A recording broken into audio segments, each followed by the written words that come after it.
איך אפשר לייצר יותר עסקאות ויותר כסף בפחות זמן עבודה? האם זה אפשרי?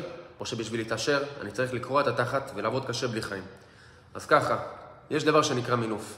יש מינוף של כסף, על ידי לקיחת הלוואה אני יכול למנף את הכסף שלי, לקנות נכס או מניה או עסק להשקעה, ולקבל תשואה של ריבית ועליית ערך על ידי כך שמינפתי את הכסף שלי.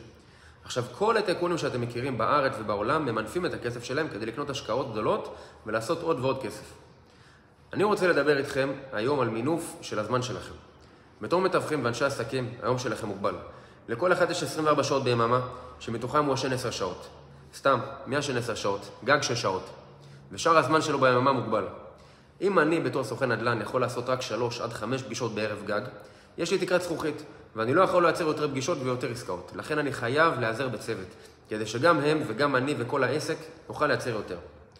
תבנו לכם צוות של אנשים שכל אחד ואחד מתמחה בתחומו ומביא את החוזקות שלו לעסק שלכם. אין דבר כזה שבן אדם יגיד שהוא יצליח ב10 אצבעות. החברות הכי מצליחות מחזיקות צוותים ועובדים שיש להם מטרה משותפת להצלחה.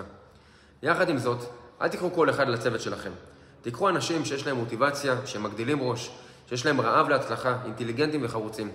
בסוף הם מייצגים אתכם ואת העסק ואת המותג שלכם. רוצים לקבל עוד תכנים ועוד טיפים בנושא הצלחה בעסקים ובתחום התיווך נדל"ן? ייכנסו לקבוצת הוואטסאפ הייחודית ותראו איך העסק והמחזורים שלכם גדלים. קישור בפוסט. אוהב אתכם, אלון וילקו.